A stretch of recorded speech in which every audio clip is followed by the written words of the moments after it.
আপনার কি অসুখ? অসুখ, কি কি সমস্যা? কিডনির সমস্যা, পদ্মা পচে একটু ড্যাম হয়ে গেছে আর একটু পদ্মা। কিডনির সমস্যা, একটা ড্যাম মোটামুটি হয়ে গেছে আর একটা পর্দা পড়ছে। আর শেষ পর্যন্ত আমার কাছে কিছু টাকা বাঁচা আছে। সেই টাকাগুলো আমি আমি মনে করছি এই মুহূর্তে এই ফ্যামিলিকেই দেওয়া অত্যন্ত জরুরি, কারণ এদের ইনকাম করার কোনো মানুষ নাই। 1 2 3 4 5 6 7 8 9 10 11 12।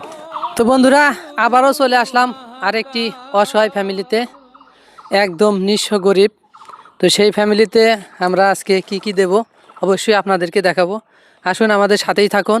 সেই ফ্যামিলিতে এই দেখেন, সেই বাড়িতে যাওয়ার কিন্তু এই রাস্তা, এটা এটা কিন্তু রাস্তা তাদের বাড়িতে যাওয়ার মতো আমাদের মানে গাড়ি নিয়ে সরাসরি যাব সেরকম পরিস্থিতি নেই।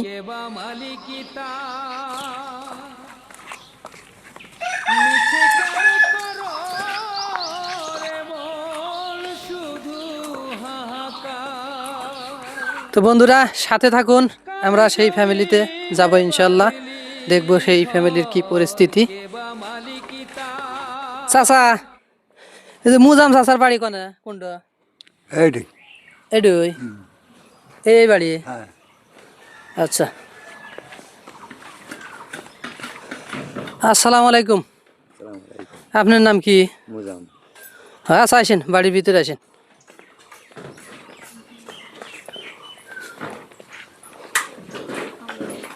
তো আমরা কিছু গরিব অসহায় মানুষকে কিছু জিনিস কিনে দিচ্ছি। আর আমি কালকে যে বামনবাগ হাটখোলা এসে খোঁজ নিয়েছিলাম যে আসলে আমাদের এই বামনবাগ গ্রামে কারা বেশি অসহায়, কাদেরকে এই জিনিসগুলো দেওয়া প্রয়োজন। তো ওইদিকে যে আসাব মামা আছে না, মেকার, সেই বলল যে আপনার কথা বললো আর একটা লোকের কথা বলছিল। আমি সেখানে কিছু এখন দিয়ে আসলাম, এই দুজনের জন্য এখন বাজার নিয়ে আসছি। হাফ কেজি লাচ্চা, 2 কেজি মুরগি, 2 কেজি পেঁয়াজ, 5 কেজি খাবারের চাউল, 1 কেজি মুসুরের ডাল,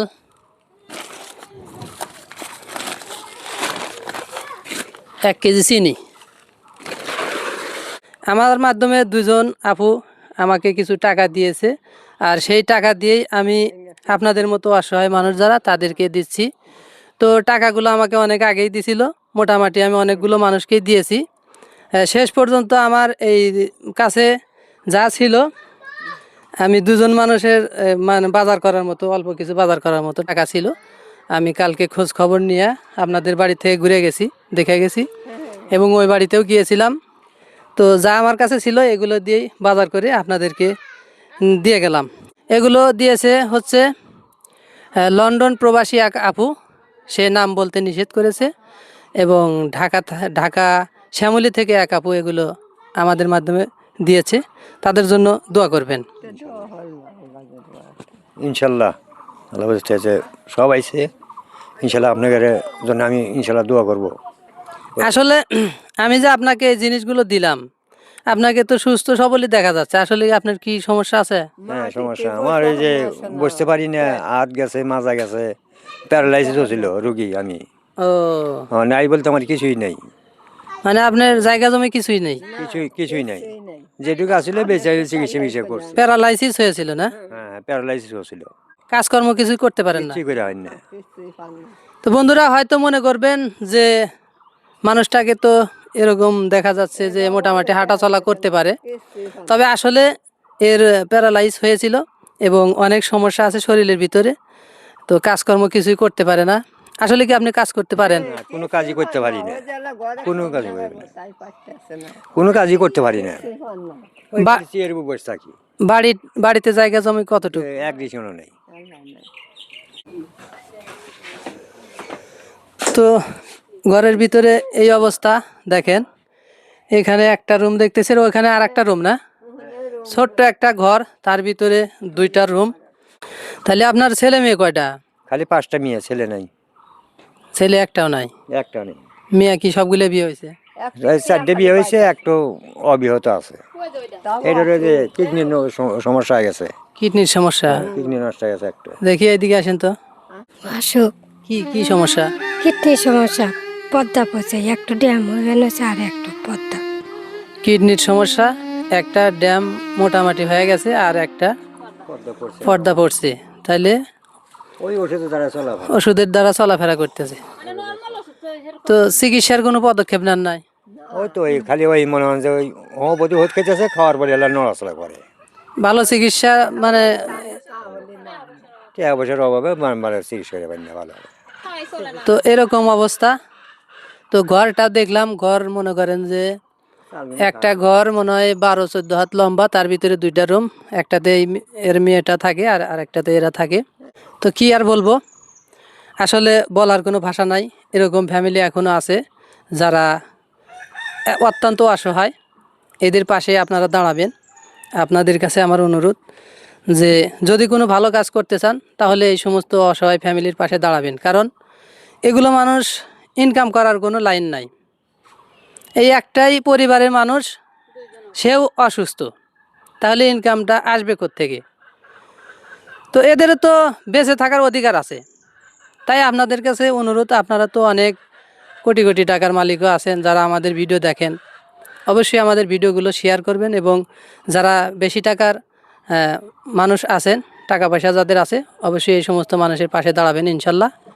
তো বন্ধুরা, এই ফ্যামিলির এই অবস্থা দেখে যা মনে করলাম, আমাদের কাছে যে আপু টাকা পয়সাগুলো পাঠিয়ে দিয়েছিল, 2টা আপু, সেই টাকাগুলো আমি প্রায় 20 দিন আগে পেয়েছিলাম। আর সব গরিব অসহায় মানুষদেরকে দিয়ে শেষ করে দিয়েছি। শেষ পর্যায়ে এসে এই 2টা মানুষের কথা আমি মানে আমার কাছে খবর গেল যে এই মানুষগুলোর কিছু দরকার, আপনারা একটু দেখেন। সেজন্য আমি এসেছিলাম। শেষ পর্যায়ে আমার কাছে যা টাকা পয়সা ছিল, দুজনকে একটু একটু করে কিছু বাজার করে দিয়েছি। আর শেষ পর্যন্ত আমার কাছে কিছু টাকা বাঁচা আছে। সেই টাকাগুলো আমি মনে করছি এই মুহূর্তে এই ফ্যামিলিকেই দেওয়া অত্যন্ত জরুরি, কারণ এদের ইনকাম করার কোনো মানুষ নাই। তাই আমি টাকাগুলো এদেরকেই দিয়ে যাচ্ছি। 1 2 3 4 5 6 7 8 9 10 11 12। তাহলে দেখেন এখানে কত টাকা আছে, গুনেন। 1 2 3 4 5 6 7 8 9 10 11 12। তো আমার কাছে সর্বশেষ এই টাকাটাই বাঁচা ছিল, আমি এই ফ্যামিলিতেই দিয়ে গেলাম। তো এই 2টা আপুর টাকা এখানে আছে, লন্ডন প্রবাসী এক আপু আর ঢাকা শ্যামলী থেকে এক আপু। আমি হলো অসহায় মানুষ, তাই আল্লাহ আপু তাহলে আপনারা আমাকে বিলা ই করেন, আল্লাহ দেখেন আমার মেয়েটারও কিডনির সমস্যা, আমি অসাল, তা আপনারা আল্লাহ নজর করেন আমাকে বিলা। আপু আপনার জন্য আমি তো খুব দোয়া করি, আপনারা বেশি বেশি মানুষজন দিতে পারেন। যারা আঙ্গা দিছে তাকে যেন আল্লাহ দোয়া করি আমরা, তাহলে আঙ্গা যেন বেশি বেশি হলে দিবার পারে। আমাকে হলো অসহায় মানুষ, বেটা পুত্র কিছু নাই, একটু বেটির তাও যে কিডনির সমস্যা হয়ে গেছে, আমরা চিকিৎসা করবে হাঁটতেছি না টেহা বেগর। আল্লাহ আঙ্গের পাশে দাঁড়াইন, আল্লাহ যদি বড় থাকে আল্লাহ হাত ধরা ছড়ে কাহনে করে জান সালামতে যেন আল্লাহ বাঁচা রাখে। সাজায় কথা বলবে সেরকম কথা বলতে পারে না, তবে এরা মনের দিক থেকে অনেক ভালো। তো সবাই এদের পাশে থাকার চেষ্টা করবেন। তো আমি আবারও চলে আসলাম আরেকটি একদম হতদরিদ্র ফ্যামিলির কাছে। সকালে বের হয়েছিলাম, বাজারে গিয়েছিলাম, কিছু কেনাকাটা করলাম এবং তার জন্য নিয়ে আসলাম। তো আপনারা সাথেই থাকুন, আমরা কি কি কিনেছি এবং এই ফ্যামিলিতে আমরা কি দিচ্ছি আর এই ফ্যামিলির পরিস্থিতিটা কি, এটা আপনাদের মাঝে তুলে ধরবো। অবশ্যই সাথে থাকবেন। তো চলুন এখন আমরা সেই বাড়িতে যাব এবং তাদের সাথে কথা বলবো।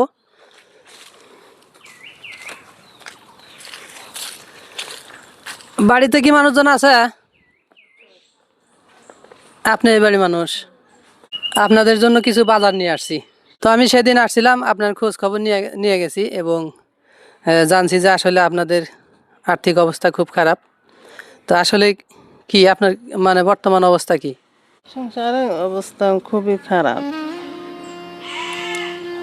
জামাই নাই, তাদের দুটো ছল থেকে ছলের বাবা মারা গেছে। কতদিন হলো মারা গেছে? এই 8 বছর হলো। 8 বছর। ছেলে পেলে কয়টা আপনার? দুইটা। দুইটা শুধু ছেলেই? তাই মাদ্রাসা দিছি, পড়াইতেছি। মাদ্রাসায় পড়াইতেছেন? কোন ক্লাসে পড়ে? হেফজও পড়তেছে। ছেলের কি বাড়িতে আসে নাই? আসে না, আজকে আসবে। আজকে আসবে। প্রতি মাসে 1500 খরচ হয়, এই টাকা আপনার যোগান সম্ভব হয় না? তাও আর না, এখন কি বেহেতে চায় চিনতে না দিই। কি লাইনে পড়াশোনা করতেছে? হেফজ লাইনে। মাদ্রাসায় হিফজুল লাইনে পড়াশোনা করতেছে না? তো বন্ধুরা, এই বাড়িটার পরিস্থিতি দেখেন, দেখলেই বুঝতে পারবেন যে আসলে এই বাড়িতে এই বাড়ির মানুষ থাকে কি থাকে না। এই দেখেন একটাই মাত্র ঘর, এই একটাই ঘর আপনাদের। আর এখানে তো আর ঘর নাই যে বলবো যে আরো ঘর আছে আপনাদের। তো এই একটাই ঘর, চলেন কিভাবে? মানে ধরেন যে কুড়া পালি, ছাগল পালি, এগুলো কারোর কাম টাম হরি। হাঁস কুড়া পালেন, ছাগল পালেন, এইভাবে চলেন। কাম হরি মানুষের বাড়ি। তো আমরা জেনে শুনে এসেছি এই ফ্যামিলি আসলেই অত্যন্ত মানে চলাচল খুব কঠিন। একটাই মাত্র ঘর, দুইটা ছেলে, একটা হেফজুল লাইনে পড়াশোনা করতেছে, আর একটা কতটুকু? আর একটা ছোট কয় বছর? ক্লাস 5-এ পড়ে। ক্লাস 5-এ পড়ে। যাই হোক, গরিব হলেও এরা চেষ্টা করছে ছেলেদেরকে একটু ভালোভাবে পড়াশোনা করানোর জন্য। তো সবাই যদি এদের পাশে থাকেন, অবশ্যই এরা এদের ছেলেদেরকে মানুষ করতে পারবে। আপনাদের হেল্প করার মতো কোনো মানুষ নাই? কেটে হইব, আল্লাহ ছাড়া কেউ না। হেল্প কেটে হইব, আর কেউ নাই না? আপনাদেরকে মোটামুটি দেখাইলাম, এইদিকে দেখাও। এই যে মোটামুটি এই যে ছাগল আছে, কয়েকটা ছাগল আছে, এইগুলাই লালন পালন করে। আর হচ্ছে হাঁস কুড়া পালে, এগুলা পাইলে যেগুলো টাকা মোটামুটি আয় হয়, আয় তো হয় না, এগুলো তো আর বেশি টাকা ইনকাম হয় না, এগুলো দিয়েই মোটামুটি চলে। আর এর কাছে কর্ম করে। মহিলা মানুষ তো আর আমাদের এলাকায় সেরকম না যে কাজকর্ম করতে পারবে, কাজের কোনো জায়গাও নেই। হয়তো বা মানুষের বাড়ি বাড়ি টুকটাক কাজ করে, এই আমিনের সামনেই চলে। তো আপনারা চেষ্টা করবেন এই সমস্ত অসহায় মানুষের পাশে থাকার জন্য। যদি বা টাকা দিয়ে যদি আপনারা পাশে নাও থাকতে পারেন, আমাদের ভিডিওগুলো বেশি বেশি শেয়ার করবেন, যাতে করে বেশি ধনাঢ্য ব্যক্তির কাছে পৌঁছে যাবে, আর তারা হয়তো বা এই সমস্ত অসহায় মানুষদের পাশে দাঁড়াবে। আজকের ভিডিও এ পর্যন্তই। ধন্যবাদ সবাইকে, ভালো থাকবেন।